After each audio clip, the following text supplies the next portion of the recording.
शर्म करो, शर्म करो, शर्म करो। मनोहर लाल खट्टर मुर्दाबाद, मुर्दाबाद, मुर्दाबाद, मनोहर लाल खट्टर मुर्दाबाद, मुर्दाबाद, मुर्दाबाद। जय भीम, जय भीम, जय भीम, जय भीम, जय भीम, जय भीम, जय जय जय जय जय भीम, जय भीम, जय भीम, जय जय जय जय जय भीम, जय भीम, जय भीम। बाबा साहब अमर रहे, अमर रहे, अमर रहे, बाबा साहब अमर रहे, अमर रहे, अमर रहे।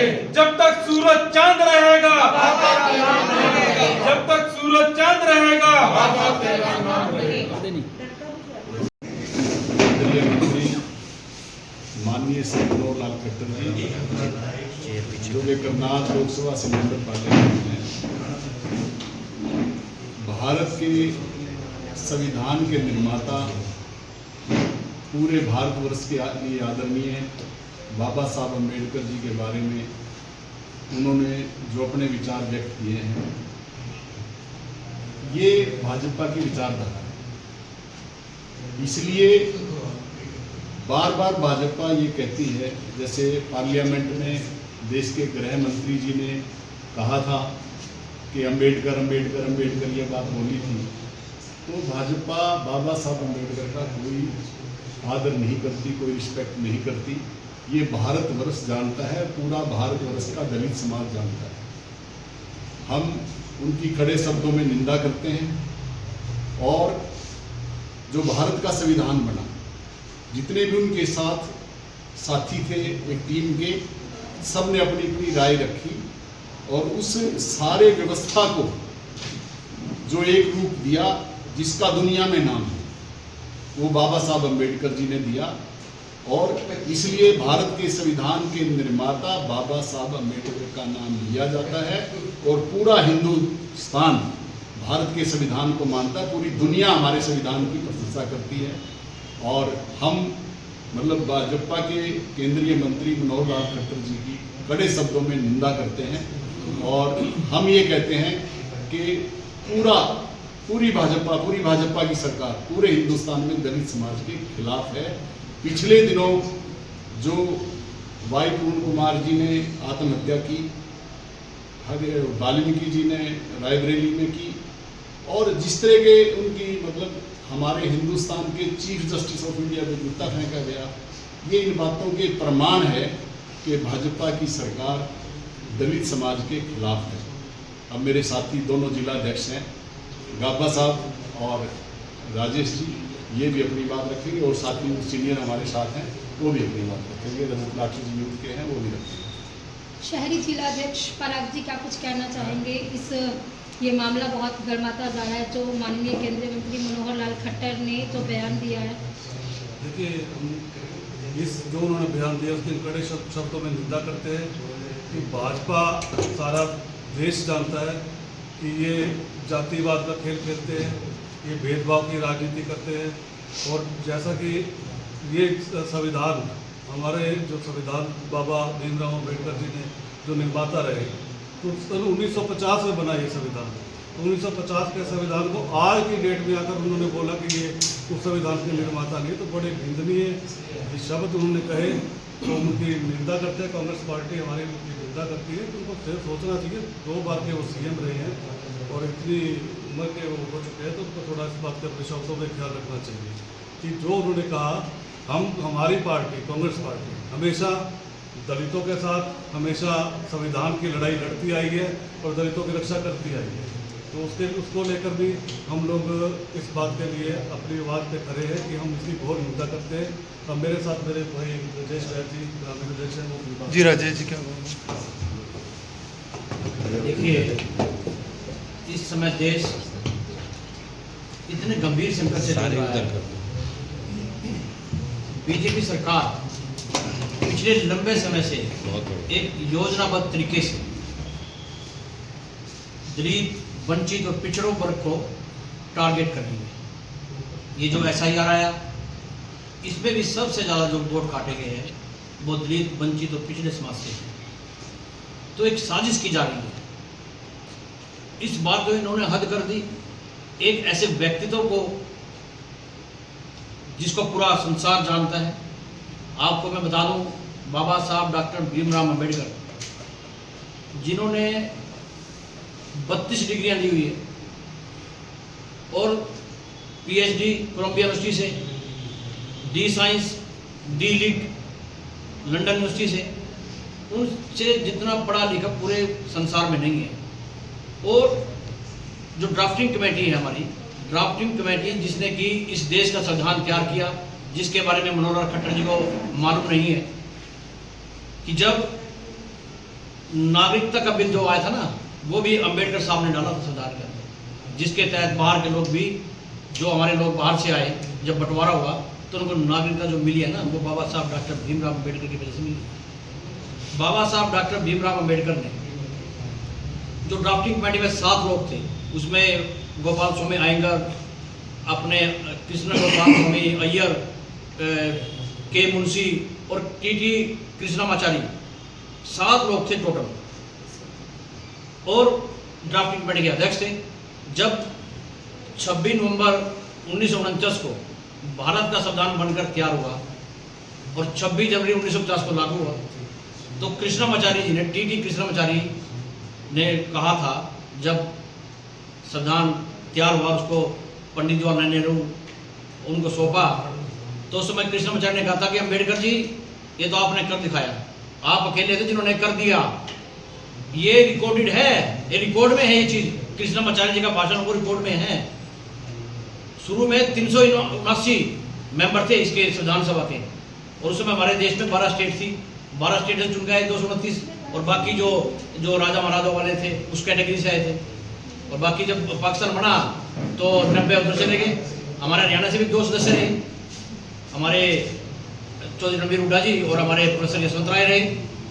ये सब कुछ रिकॉर्डेड है, उनको ऐसे नहीं कहते हुए संविधान निर्माता है। 7 लोगों की कमेटी के, वो ड्राफ्टिंग कमेटी के चेयरमैन थे, और सब उन्होंने किया। वो उन्होंने कैसे किया? गवर्नमेंट कॉन्फ्रेंस हुई 1935 में, हमारे गवर्नमेंट ऑफ इंडिया एक्ट बना, उसमें 50% जो लिखा था ना, वो बाबा साहब अम्बेडकर ने लिखा था। उनको तो दूसरे लोग बुलाते थे, उनसे बड़ा फिलोसफर नहीं था कोई, उनसे बड़ा कॉन्स्टिट्यूशन का जो नॉलेज वाला था कोई था ही नहीं पूरे देश में, और विश्व में भी नहीं था। उसको तो खुद कहा कि भाई आप आइए और आप इसके बनिए। तो इस पर अगर कोई एक ऐसा व्यक्ति जो संवैधानिक पद पर विराजमान हो और इस प्रदेश का 2 बार मुख्यमंत्री रहा, तो ये बड़ा दुर्भाग्यपूर्ण है कि ये इतने बड़े पद पर बैठा आदमी एक ऐसी शख्सियत के बारे में जो भारत रत्न भी है, भाई आप छोड़ दीजिए, ये देश को आप डिवाइड एंड रूल से चला रहे हैं। आपने हमारा ये पूरा हरियाणा भी जाति में बांट दिया, मतलब इस समय नफरत का एक ऐसा बीज बो दिया। लेकिन मैं आज मीडिया के माध्यम से ये चेतावनी देना चाहता हूँ बीजेपी सरकार को, सुधर जाओ। अगर आपने बाबा साहब डॉक्टर भीमराव अंबेडकर की तरफ आंख उठाने का काम किया तो हम उस आंख को फोड़ने का काम करेंगे। बाबा साहब का अपमान हम कभी सहन नहीं करेंगे। कल केंद्रीय मंत्री मनोहर लाल ने प्रेस कॉन्फ्रेंस की रोहतक में उन्होंने कहा कि कांग्रेस इस बयान को तोड़ मरोड़ कर पेश कर रही है, और यहाँ तक कि कांग्रेस ने बाबा भीमराव अंबेडकर जी को हराने का भी प्रयास किया है। इंदिरा गांधी के समय संविधान के साथ भी छेड़छाड़ करने का प्रयास किया था। मेरी बात सुनिए, सबसे पहले तो आप बाबा साहब डॉक्टर भीमराव अंबेडकर को सबसे पहले कानून मंत्री किसने बनाया? कांग्रेस पार्टी के समय जब जवाहरलाल नेहरू जी प्रधानमंत्री थे ना, तो पहले कानून मंत्री थे हमारे देश के बाबा साहब डॉक्टर भीमराव अंबेडकर, वो कांग्रेस सरकार थी। आपको मैं एक बात बता दूं, ये जितने भी लोग थे ना, ये सब कांग्रेस में तो थे पहले, सब लोग ये सब कांग्रेस से आए। आप देखिए डॉक्टर एडगेवार जी एक समय कांग्रेस में थे, जिन्होंने 1925 में आरएसएस की स्थापना की। लेकिन चुनाव हरवाने की बात भी उन्होंने का जिक्र किया है कि चुनाव हरवाने की बात की है, बल्कि उनके लिए एक सीट खाली की गई वेस्ट बंगाल में। आप ये बताइए, आरएसएस और मुस्लिम लीग बंगाल में साथ गठबंधन में चुनाव लड़ती रही। जब उस समय 1942 में बाबा साहब अम्बेडकर लेबर मिनिस्टर थे, तो उस समय सरकार किसके सहयोग से बनाई थी उन्होंने? आरएसएस, हिंदू महासभा और मुस्लिम लीग, इन तीनों के गठबंधन की सरकार थी। आप नेट पे सर्च कर लीजिए। और तो ये जो बातें हैं, ये इनका चेहरा जो है, ये बात बदलते रहते हैं। इनको पता है कि भाई हमें कहाँ चोट मारनी है। ये इस देश की जो व्यवस्था है वो जातिवाद पर आधारित करना चाहते हैं।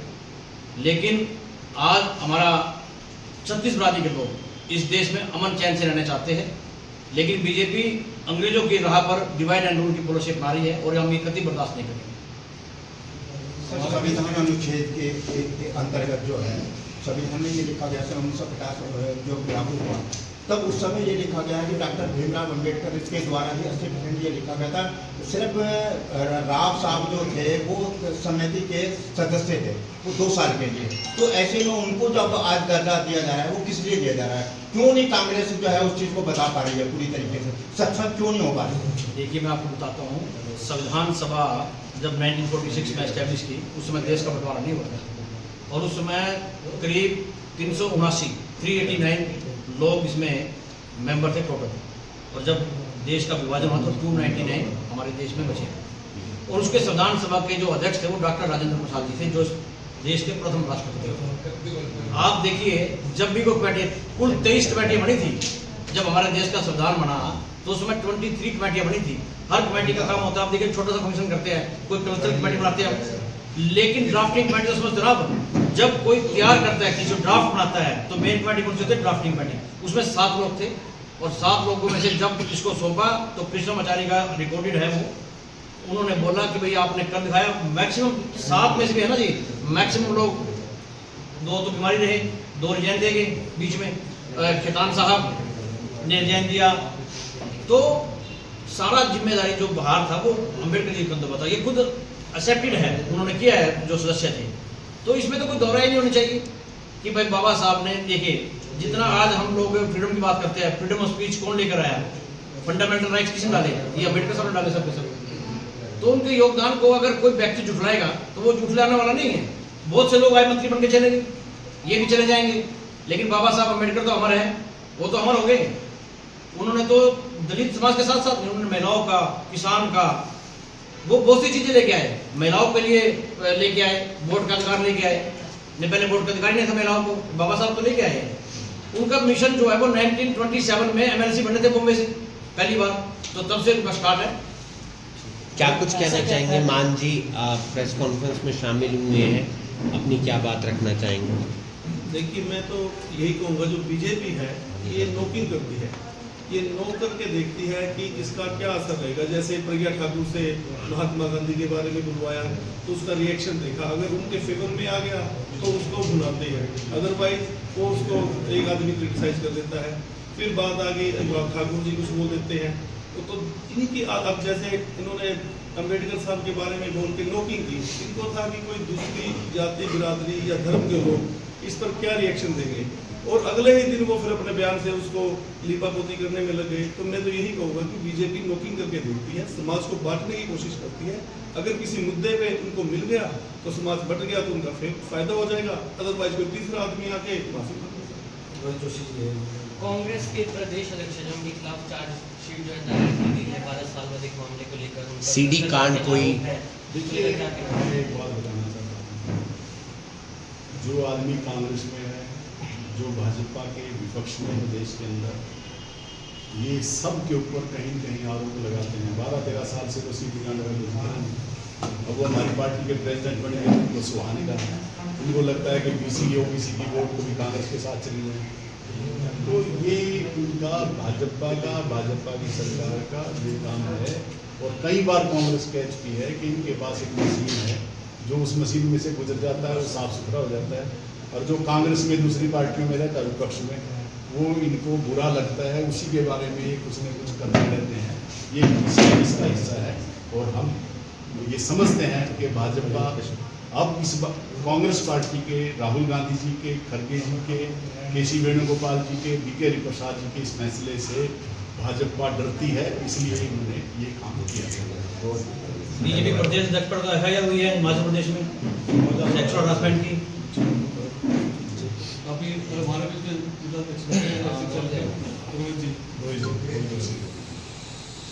देखिए, आप भाजपा का जो रूप देख रहे हैं, दलित लोगों के रूप, आप पूरे ये हरियाणा में नहीं पूरे भारत में देख रहे हैं। अभी पिछली कितनी घटनाएं हुई हैं, सब ये हमेशा ही टेस्ट करके देखते हैं, और ये फिर बाद में जब इनका कोई एक वो पूरा नहीं होता, इनको पता लग जाता कि हाँ भाई अब इनको मूंगी खानी पड़ेगी, तो फिर ये माफ़ी मांगने आए हैं। मनोहर लाल खट्टर जी की आप वीडियो देखिए, उन्होंने क्लियर बोला है कि ये कोई लिखने का इतिहास बहुत लंबा रहा है, केवल बाबा साहब ही नहीं थे, आपको बता दूं, पहले इसमें 389 जैसे हमारे ग्रामीण अध्यक्ष जी ने बताया था, 389 सदस्य थे संविधान सभा के, तो उसमें से जो बंटवारे के बाद 299 रह गए। उसके बाद जो ड्राफ्टिंग कमेटी, जो फाइनल कमेटी थी, उसमें 7 सदस्य थे, उनमें से एक की मृत्यु हो गई थी, एक अमेरिका चले गए थे, एक अपने जो इस्तीफा दे दिया था जिन्होंने, और बाद में जो एक जो सदस्य थे वो संस्था के कामों में बिजी रहे, 2 दिल्ली से दूर थे, स्वास्थ्य के बहाना लगाने के कारण वो उन्होंने कोई काम नहीं किया। तो सारा का सारा भार जो था बाबा साहब के ऊपर था, और उन्होंने, आपको बता दें, उन्होंने 4-4 बच्चों की कुर्बानी दी है इस देश के लिए, आप सभी को पता होगा। वो कभी भी उन्होंने अपने उसूलों से समझौता नहीं किया। गोल मेज कॉन्फ्रेंस जब हो रही थी लंदन के अंदर, तब बाबा साहब के बच्चे की जो लाश घर में पड़ी थी, तब भी उन्होंने इस देश के लिए अपने बच्चों को नहीं देखा, बल्कि करोड़ों देशवासियों को अपना माना उन्होंने, और अपना काम निरंतर करते रहे। तो बाबा साहब जैसी शख्सियत को अपमानित करना ये कतई भी बर्दाश्त नहीं होगा। कांग्रेस पार्टी कतई भी सहन नहीं करेगी। और मैं तमाम अम्बेडकरवादी संस्थाओं का, अम्बेडकरवादी साथियों का धन्यवाद करना चाहता हूँ, जो समय समय पर इनकी जो भी कोई प्रतिक्रिया होती है तो उसका मुंह तोड़ जवाब देते हैं। धन्यवाद। हमारे बीच में ग्रामीण जिला अध्यक्ष भी बैठे हैं।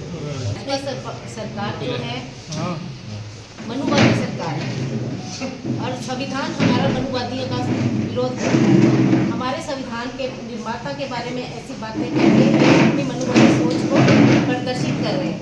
आप जानते हैं कि जब मसौदा कमेटी का, सबने बताया भी है कि मसौदा कमेटी में 7 सदस्य बैठे थे, तो टी कृष्णाचार्य जी ने इसके बारे में लिखा था, और इसका लिखित प्रमाण भी हमारे संविधान के हर संस्करण में पहले पृष्ठों पर मिलता है। और ये लिखित रूप में लिखा गया है कि जो हमारे सदस्य बैठे थे उनमें से एक की मृत्यु हो गई थी, एक ने इस्तीफा दे दिया था, और एक किन्हीं कारणों से छोड़ गए, और लगभग सारा कार्य BR अम्बेडकर जी ने किया। अगर आप संविधान खोलकर देखेंगे तो ये सभी जगह मिल जाएगा, हर संविधान के संस्करण में ये लिखा गया है। तो हमारे जो मंत्री जी हैं, केंद्रीय मंत्री जी, उन्होंने कभी संविधान पढ़ा ही नहीं है। अगर वो पढ़ते तो वो ऐसी बात ना करते। और मैं उन्हें कहूँगी कि अगर अपने देश के लिए रक्षा, देश की सेवा करनी है तो पहले संविधान को पढ़ें और संविधान के बारे में जानें, BR अम्बेडकर जी के बारे में जानें, तभी वो कुछ ऐसी टिप्पणी करें कि क्या हमारे देश के लिए ऐसे, देश के इतने बड़े नेता के लिए ऐसी टिप्पणी करनी जरूरी है उनको, जब उनको इस चीज़ का पता ही नहीं है। तो पहले उनको जानना चाहिए कि जो हमारा संविधान है BR अम्बेडकर जी के बिना कहीं भी पूरा नहीं हो सकता था। आप इस टिप्पणी को जरूर पढ़ें, फिर आप देखें। जैसे मनोहर लाल खट्टर जी ने स्टेटमेंट दिया, ये कोई नई नहीं है, पुरानी नहीं है। इससे पहले अमित शाह जी ने भी पार्लियामेंट में ऐसी एक स्टेटमेंट दी थी, जो आप सभी को याद होगा कि अगर इतना नाम जो आज ट्रेंड चला हुआ है ना, अम्बेडकर लेने का, अगर इतना भगवान का नाम ले लेते, तो ऐसी स्टेटमेंट इससे पहले जो है अमित शाह ने भी दी थी। लेकिन आज ये इस तरीके की सिचुएशन मेरे हिसाब से तो इसलिए आ रही है, जब एक रिजेक्टेड सीएम जो है सीक्रेट सीएम बन के अति पिछड़े वर्ग से अगर नायब सैनी को मुख्यमंत्री बना दिया जाता है और उसको बैकफुट में रख के खुद ही सीएम बन के, सीक्रेट सीएम बन के काम करते हैं, तो दिख जाता है कि उनकी क्या मानसिकता है, क्या सोच है। क्योंकि वो नहीं चाहते कि दलित समाज या अति पिछड़ा वर्ग आगे आए। और यही सबसे बड़ी समस्या है कि इस तरह की स्टेटमेंट बार बार हमारे खट्टर साहब दे रहे हैं। लेकिन इसके लिए हम तो यही कहना चाहेंगे कि खट्टर साहब, हमें पता है कि शायद आपकी कोई मजबूरियां रही होंगी। मैं तो ये कहता हूं कि आप गुणगान कीजिए कि और भी बंदे थे, लेकिन कोई RSS का निकाल के लाइए ना, जो और भी कमेटी में इतने मेंबर थे, उस कमेटी में क्या कोई RSS का भी बंदा था क्या जिसका जिक्र रह गया हो? शायद इस वजह से खट्टर साहब ने कहा हो। तो मैं तो कहता हूँ ऐसे भी RSS के विचारधारा के एक आधे बंदे को लेके आओ और हमारे सामने खड़ा करो कि ये बंदा था भाई हमारा RSS का, ये रह गया था, इसलिए हम ये बातें कर रहे हैं। Thank you.